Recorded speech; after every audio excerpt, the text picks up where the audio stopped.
There are moments in life when the noise inside of you becomes louder than the world around you.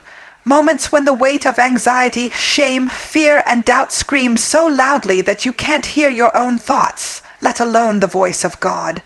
But what if I told you the breakthrough you've been praying for doesn't come from saying more, doing more, proving more?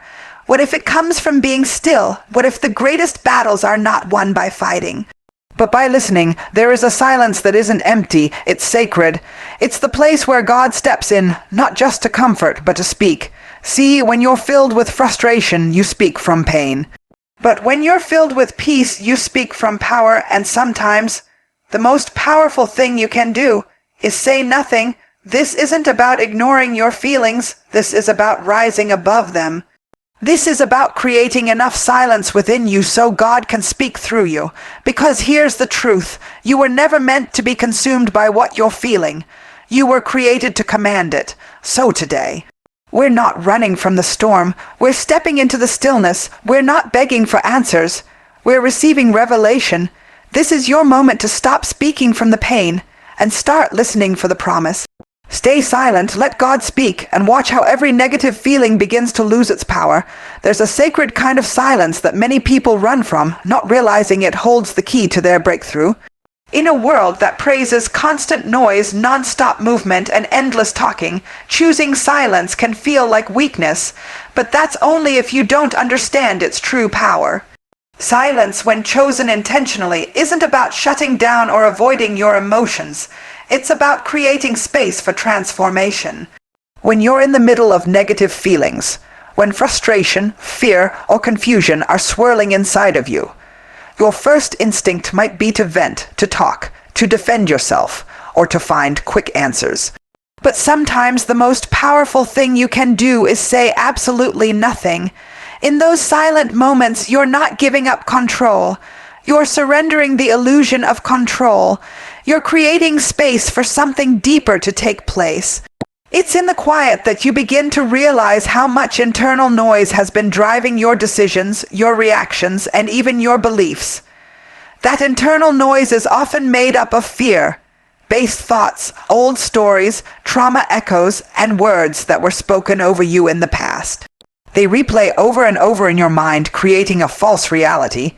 But the truth is, the version of you that God created, the strong, confident, clear-minded version, is not found in the noise. That version is revealed in silence. Choosing silence doesn't mean you're denying your emotions. You're not pretending like you're okay. You're not suppressing your hurt. You're doing something more courageous. You're sitting with it. You're listening. You're opening a space for God to speak into your situation instead of you speaking over it. Because a lot of the time, when we're overwhelmed by negative feelings, we begin narrating our lives from that place of pain. We tell ourselves stories like, "I'll never be enough," "Nothing ever works out for me," "They don't see my value," or "I'm always the one who has to fight." These thoughts become patterns, and patterns become beliefs, and those beliefs start shaping your identity without you even realizing it. But when you pause, when you stop talking and start listening, when you let the whirlwind of words inside you settle, a shift begins. That silence creates space between you and your emotions. It gives you a chance to observe what's actually going on beneath the surface. That's where awareness begins, and awareness is the first step to breaking any stronghold that's been trying to govern your life. Let's be honest. Many people fear silence because in silence, everything that's been hidden starts to rise. The pain you never dealt with, the questions you tried to avoid, the insecurities you thought you'd outgrown, they all begin to surface. But instead of resisting them, silence invites you to face them with God beside you. And when God shows up in that silence, He doesn't just bring peace, He brings clarity. He doesn't just bring comfort, He brings truth, and it's that truth that begins to untangle the lies you've believed about yourself. See, when we constantly talk, we fill our minds with our own voice, but healing doesn't happen in your voice. It happens in God's, and His voice is most clearly heard when you've stilled your own. That's why silence isn't weakness, it's wisdom. It takes wisdom to know when to speak and when to be quiet. It takes strength to be still when everything inside of you wants to fight back, clap back, or shut down completely. That strength doesn't come from pretending to be okay. It comes from trusting that God sees, God hears, and God is already working, even when you don't feel it. Many of us were raised to believe that silence means you're powerless, that if you don't speak up, you're being taken advantage of, that if you don't defend yourself, you're letting people walk all over you. But spiritual silence is not passive. It's not silence rooted in fear, it's silence rooted in faith. Faith that says, I don't have to control this moment to trust that God is in it. Faith that says, my worth is not based on how loudly I demand attention, but how deeply I trust that God is working behind the scenes. That kind of silence is bold. It's unshakable. It's a declaration that your peace is not for sale. And while the world teaches you to hustle, to prove, to post, and to shout over your pain, God invites you to come away and sit with him in stillness. He says, be still and know that I am God. That's not just a poetic phrase, it's a divine instruction. Be still, and then you will know, not guess, not assume, not question, but know who he is, know who you are. Know what's real and what's just a passing emotion. Negative feelings aren't evil, they're signals. They're indicators that something in your life or inside your heart needs attention. But here's the truth. Emotions are meant to be felt, not worshipped. They are messengers, not masters, and when you sit in silence, you begin to sort through those messages with the Holy Spirit as your guide. You start to ask, where did this feeling come from? What belief is attached to it? Is it rooted in truth or trauma? And in that moment, clarity begins to rise. Sometimes God won't change your situation right away, but he'll change your perspective in the silence. He'll shift how you see yourself, how you see others, and how you respond to the things that used to trigger you. You'll start to realize that you don't need to control everything to feel secure. You don't need to be loud to be strong. You don't need everyone to understand you, validate you, or approve of you to feel whole. Because in the silence, you've come to understand that God's voice is the only one that defines you. That inner noise, those racing thoughts, that emotional turbulence, it begins to settle, not because you forced it to, but because you surrendered it. You laid it down, you released the need to fix everything and invited God to speak into it, and he does, he always does, but the question is, can you hear him? Because if your life is too loud, you won't be able to. That's why silence is a discipline. It's not just about external quiet. It's about internal surrender. It's about choosing not to react so you can respond from a place of wisdom. It's about choosing not to speak your fear so you can hear his truth. And truthfully, some of the most powerful breakthroughs don't happen when you're doing something big. They happen when you're doing nothing but sitting in God's presence, allowing him to do the work. That's where healing happens. That's where restoration begins. That's where strength is born, not in the chaos, not in the noise, but in the quiet, sacred space where your spirit says, I don't have all the answers, but I know the one who does. It takes maturity to stay silent when your emotions are screaming. It takes growth to pause when your old self wants to react. It takes faith to trust that God's voice will speak louder in the stillness than your fear ever could in the chaos. And it takes courage to believe that this moment of silence isn't the end of your story. It's the beginning of your transformation. Your mind is like a magnet, quietly and powerfully pulling into your life whatever you think about most. The more you dwell on a thought, especially one tied to emotion, the more you give it permission to shape your reality. This is one of the most overlooked spiritual and psychological truths. What you meditate on, you multiply. What you rehearse in your mind becomes the foundation for how you experience the world. If your thoughts are constantly circling around fear, doubt, anxiety, or feelings of not being enough, you start to view everything around you through that lens, even the blessings you've prayed for. It's not that the world is against you, it's that your mind has become conditioned to expect the worst, and so that's what it begins to attract. Negative feelings don't come out of nowhere. They often begin as subtle thoughts, small whispers in the background of your mind, and if you don't catch them early, they start to grow. That's the power of repetition. A lie repeated long enough in your mind starts to feel like truth. You begin to meditate on what hurt you instead of what healed you. You spend more time reliving rejection than rehearsing restoration. And without realizing it, your inner world begins to reject joy, peace, and clarity, because your thoughts have trained you to expect disappointment. When you wake up and your first thoughts are about what might go wrong, how someone hurt you, or how you're falling short, you set your entire emotional atmosphere for the day. Your body feels what your mind thinks. If you think fear, you feel fear. If you think shame, you feel shame, and your actions, how you show up to your relationships, your responsibilities, your goals, will flow directly from what's happening in your inner conversation. The problem is, most people never pause long enough to examine what they're actually repeating to themselves. They just live in the overflow of their unchallenged thoughts. The mind is like a garden, and your thoughts are seeds. What you plant, water, and give attention to will grow. You cannot sow thoughts of insecurity all week and expect to harvest confidence. You can't repeat thoughts of failure and expect to walk in success. You cannot meditate on fear and walk in faith. These two energies do not coexist, and so the challenge becomes, are you aware of the spiritual and emotional seeds you're planting every day with your thoughts? Many people think that change begins with doing more, praying more, working harder, speaking louder. But true, lasting change begins with thinking differently, because your thoughts form your beliefs and your beliefs govern your behavior. You don't behave your way into a new life. You believe your way into one, and belief is built one thought at a time. So if you're serious about overcoming negative feelings, you have to start examining the thoughts that created them in the first place. You have to get honest about what you're constantly repeating inside your mind.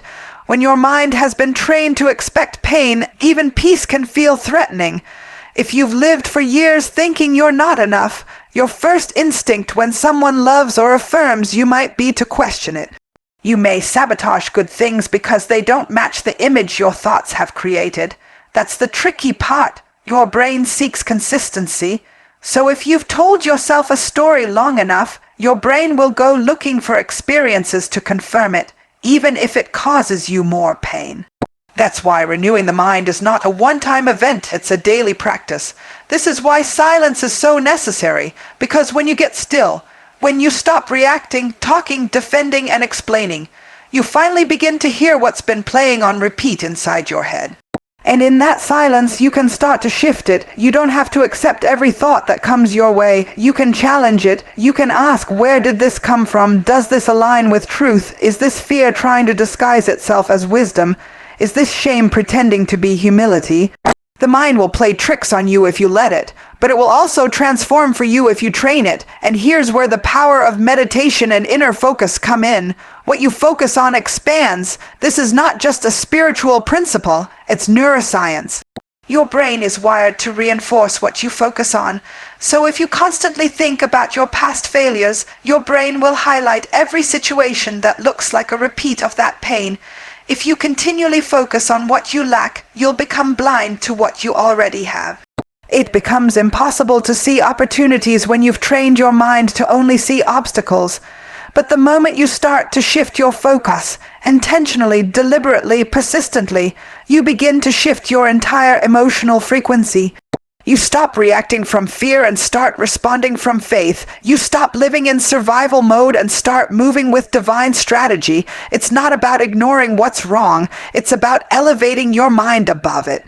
It's about choosing thoughts that agree with the future you desire, not the pain you've experienced. You have to be intentional about this because the world is not going to give you positive thoughts.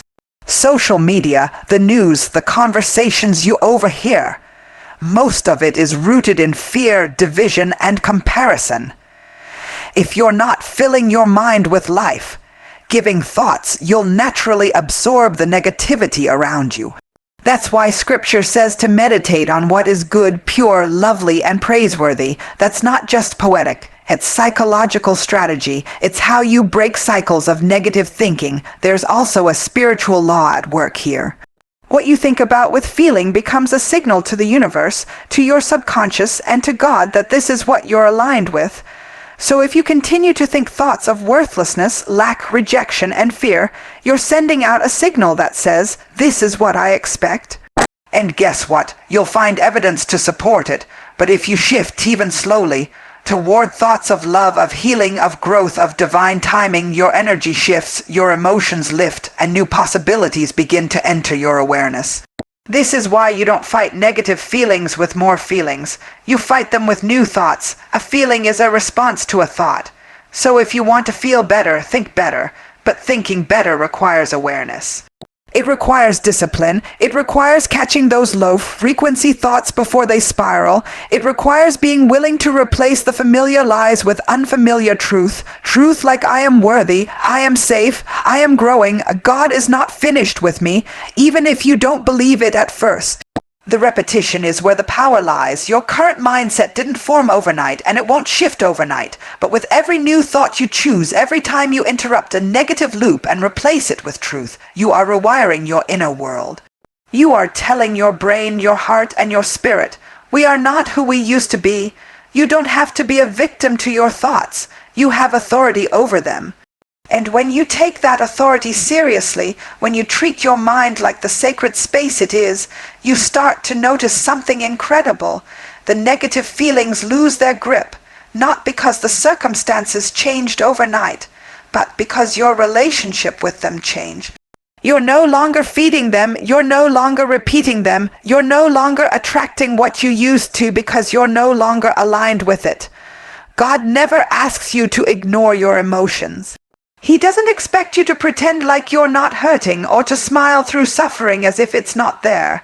What he desires is something deeper, something transformative. He wants access to your feelings so he can reframe them. God is not intimidated by your emotions. He isn't shocked by your anger, your fear, your confusion, or your sadness. He created you with emotions, not so they could rule you, but so he could meet you in them and help you rise above them.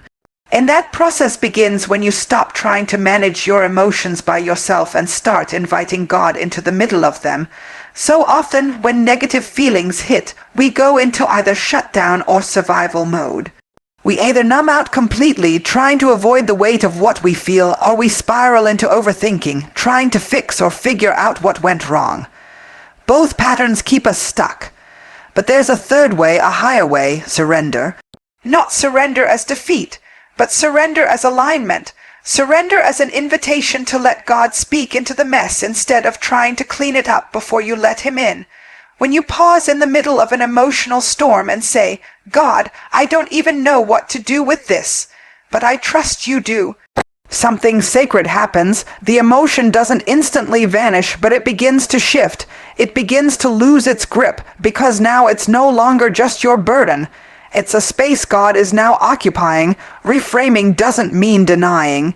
It means redefining. It means allowing God to show you a new way of seeing what you've been feeling. That rejection, it's not a death sentence to your worth. It might be divine redirection, that anxiety. It's not proof that something's wrong with you. It may be the sign that something powerful is awakening in you, something that no longer fits into the life you're trying to live. That grief, it's not weakness. It's love that has nowhere to go. And when you let God into that space, he doesn't just sit beside you in silence. He begins to speak truth where lies have lived for too long. The problem is, most people don't give themselves or God that kind of space. We're so quick to label emotions as bad or good, and then we react based on the label. If we feel sad, we try to distract ourselves. If we feel angry, we try to suppress it or explode. If we feel afraid, we try to perform our way into control. But what if we stopped labeling the emotion and instead asked, what is God trying to show me through this? That question turns pain into purpose. It turns panic into perspective. It shifts you from being controlled by your emotions to being coached by the Holy Spirit. God wants to meet you exactly where you are, not where you pretend to be. That means you don't have to have all the right words. You don't need to be put together. You don't have to spiritualize what you're going through to make it easier to digest. You just need to show up, raw, honest, and open, and say, God, I need your lens on this. And slowly, sometimes quietly, he begins to pull the pieces apart. He shows you what's from him and what's from fear. He shows you what's true and what's simply trauma replaying itself in your body. He reveals where your worth has been attached to things that were never meant to define you in the first place. Sometimes what feels like a breakdown is really a breakthrough in disguise. But you'll only see that if you allow God to change the lens through which you see your situation. That reframing is not about minimizing your feelings. It's about magnifying His voice. It's about trusting that your emotions don't always have the full picture, but God does. And when you give Him your emotions, He gives you His clarity. He gives you insight. He gives you a peace that passes understanding, because it's not based on your situation, it's based on His presence. The human mind loves to make meaning out of experiences, but when you try to make meaning out of pain without God, you often come to conclusions that cripple you. You begin to think, maybe I deserved that, or this always happens to me, or I'm not worth fighting for. Those conclusions aren't truth. They're trauma, and they keep you trapped in cycles of self, doubt, shame, and emotional exhaustion. But when God reframes what happened, when He steps into that same space, you begin to see that what looked like the end might be a setup for your elevation. What felt like abandonment might be protection. What seemed like a closed door may be a shift into something greater than you imagined. This is the beauty of inviting God into your emotional life. He doesn't ask you to be less human. He reminds you that you're more than what you feel. Your feelings are real, but they're not final. Your emotions are valid, but they don't get to dictate your identity. You can feel broken and still be whole in Him. You can feel afraid and still take a step of faith. You can feel overwhelmed and still be covered by grace, because God's truth doesn't bend to match your feelings. His truth transforms your feelings when you surrender them to Him. That's why silence matters. That's why stillness is sacred. Because in those quiet spaces, when the noise of the world fades and your emotions begin to surface, that's when God begins to speak. And when He speaks, He doesn't just soothe, He shifts. He doesn't just comfort, He calls you higher. He pulls you out of the pit of emotional overwhelm and reminds you who you are, chosen, loved, secure, whole, purposed. You begin to realize that just because you feel fear doesn't mean you are fearful. Just because you feel anxiety doesn't mean you're unstable. Just because you're carrying sadness doesn't mean you've lost your joy. Emotions are indicators, not identity. They come and go, but who you are in Christ remains. And the more you let God speak over your feelings, the more you begin to speak to your feelings. You begin to declare, this feeling will not define me. This situation will not steal my peace. This moment is not bigger than the God who holds my life together.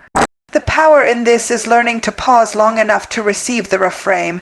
You stop trying to force understanding and begin to trust divine timing. You stop demanding answers and begin receiving revelation. You stop wrestling for control and begin resting in the truth that God knows, sees, and is working all things for your good, even when you don't feel it yet. And this isn't denial, it's alignment. It's choosing to rise above the chaos of emotions and step into the clarity of truth. It's choosing to be still long enough to let the healing begin. There is a lie that often creeps in during moments of emotional chaos. The lie that what you feel is who you are. It's subtle, but it's powerful. When the weight of fear presses down on you, you begin to identify as someone who is fearful. When anxiety wraps itself around your chest, you tell yourself, I am anxious. When shame lingers in your thoughts, you start believing, I am unworthy. But the truth is, you are not your feelings. You are not your pain. You are not your lowest moment. You are what you believe. And what you choose to believe has the power to either imprison you or propel you. Feelings come and go. They are responses to triggers, memories, pressures, and past wounds. They are not permanent. They are not fixed. They are not the full story, and yet so many people walk around carrying their feelings like they are facts, as if because they feel broken, they must be broken. Because they feel uncertain, they must be lost, but that couldn't be further from the truth. God didn't design you to be defined by every wave of emotion that rises inside of you. He designed you to be anchored in truth, anchored in identity, anchored in purpose. And the moment you begin to understand that your feelings are temporary, but your identity is eternal, everything shifts. You begin to realize that what you believe about yourself carries more weight than what you feel in any given moment. If you believe you're strong, you'll get back up even when you feel weak. If you believe you're worthy, you'll keep moving forward even when you feel overlooked. If you believe God has a plan for your life, you won't give up in the storm. You'll look for the lesson inside it. Because belief builds resilience. Belief keeps you grounded when your emotions try to pull you in every direction. But belief is not passive. It has to be built. You don't wake up one day and magically believe the right things about yourself, especially if you've spent years being shaped by the wrong ones. It takes intention to break agreement with every false identity that's been formed by pain. It takes discipline to confront every lie that says, "You'll never be more than this," or "You're too damaged," or "No one cares." It takes spiritual awareness to say, "This may be how I feel, but this is not who I am." Too often we let our feelings narrate our lives. We give them the mic and let them tell the story of who we are, what we're capable of, and where we're going. But feelings are not storytellers. They're signals. They point to what's going on inside, but they don't have the authority to define the outcome. You might feel forgotten, but the truth is you're deeply known by God. You might feel behind, but the truth is God's timing is always perfect. You might feel broken, but the truth is healing is your portion, and every time you choose to believe the truth over the feeling, you're rewriting the script. You're taking the pen back and placing it in God's hand. Belief is spiritual architecture. Every thought, every declaration, every moment of trust, whether loud or whispered, is laying a foundation for the person you're becoming. That's why your beliefs must be built on truth, not trauma, on vision, not fear, on destiny, not disappointment. Because life will always present you with feelings that try to pull you out of alignment. But if your beliefs are solid, if they're rooted in who God says you are, then no feeling, no season, and no storm can uproot you. You have to understand that feelings are not final destinations. They're just part of the journey. They can't see the full picture. They don't account for your growth, your resilience, your calling, or your future. They're immediate reactions to present circumstances, and that's why you must lead them, not follow them.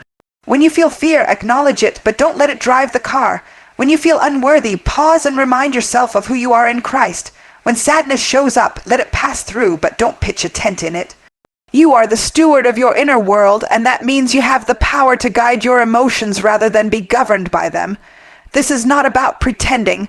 This is not about fake positivity or suppressing how you really feel. This is about standing in the middle of emotional reality and choosing to hold onto divine truth. It's about saying, "Yes, I feel this deeply, but I will not be moved by it." It's about developing an inner resilience that says, "I don't need to deny my emotions to walk in faith. I just need to refuse to be defined by them." Every time you choose belief over emotion, you're training your spirit to lead your life instead of your mood. You're choosing alignment over reaction. You're building a core that can withstand pressure, disappointment, and confusion, because your identity is not up for negotiation. It's already been decided by the one who made you. And he never once called you anxious. He never labeled you depressed. He never described you as defeated. He called you chosen. He called you powerful. He called you redeemed. And the moment you begin to truly believe that, your entire emotional experience begins to shift. Your feelings stop being dictators and start becoming indicators. They stop ruling you and start teaching you. You stop asking, "What is wrong with me?" and start asking, "What is this feeling trying to show me about what I believe?" That question alone is powerful enough to change your life. Sometimes the most profound spiritual growth doesn't happen when the feelings are good, but when they're dark and heavy, and you still choose to believe. When you're in a valley and still declare, "I trust you, God." When you feel anxious but still take the step. When you feel unworthy but still show up. That's belief in action. That's faith. And faith is not the absence of feelings. It's the choice to follow God even in the presence of them. You're not disqualified because you feel broken.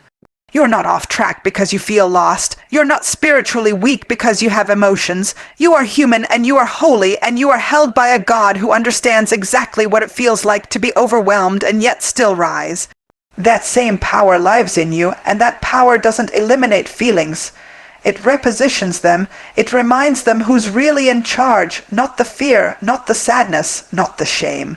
But the faith that lives inside of you, the truth you've built your life upon, and the God who calls you by name even when your emotions try to drown out his voice. There's something sacred about stillness that can't be manufactured, faked, or rushed. It's not just the absence of noise. It's the presence of awareness. It's a space where striving stops and surrender begins. Stillness isn't just about pausing physically. It's about settling internally. In that quiet place where distractions fade and emotions slow down, something powerful starts to happen. Strength begins to rise, not the kind of strength the world often praises, the loud, aggressive, performative kind, but a deeper strength. A steady, unshakable kind of strength, the kind that doesn't demand attention but carries authority. Stillness is where God meets you in ways that noise simply cannot allow. In the noise, your mind is scattered, your emotions are heightened, and your spirit is often buried under layers of urgency. But when you become still, you clear a space for clarity, you open a door for divine conversation, you create room for God to not just be present, but to be heard, and that's when things start to shift. Not always on the outside right away, but deep within, in the unseen places where transformation truly begins. The challenge is that stillness feels uncomfortable at first. When you've been conditioned to hustle, to fix, to prove, to perform, being still can feel like doing nothing. But it's not nothing, it's actually the most intentional thing you can do, because in stillness you're choosing trust over control. You're saying, God, I believe you can do more in my silence than I can do in my striving. That takes faith. That takes maturity, and that takes strength that doesn't need to announce itself to be real. Strength built in stillness isn't always visible to others, but it's deeply known by you. It's the kind of strength that shows up when the pressure's high and you don't fall apart. When life disappoints you, but you don't lose hope. When fear whispers lies and you stay grounded anyway, that strength doesn't come from more effort. It comes from more surrender. It's forged in moments when you're tempted to panic, but you choose to pause. It's developed when the situation demands reaction, but you respond with wisdom instead. It's refined when everything inside you wants to run, but you decide to stand. In stillness, you learn how to listen, not just to God, but to yourself. You hear the patterns that have been playing in the background of your life. You notice the narratives that have gone unchecked. You begin to understand where your reactions come from, what triggers your emotional spirals, and how often you've allowed external circumstances to dictate your internal peace. Stillness is a mirror. It shows you what's there, and that's why most people avoid it, because it confronts the chaos you've been carrying, but the confrontation is necessary, because without it, you're building strength on a cracked foundation. Without it, you're trying to grow while still anchored to lies. Stillness slows you down long enough to help you realize what's helping you heal and what's been holding you back. It's not punishment. It's purification. God slows you down to show you what you've been blind to. He silences the noise so his truth can be heard without competition. This is where your roots grow deeper, not when everything is going well, not when people are applauding, not when doors are flying open. Your roots grow in obscurity. They deepen when it's quiet. They strengthen in the unseen, in the lonely seasons, in the spaces where it feels like nothing is happening. But everything is actually being prepared.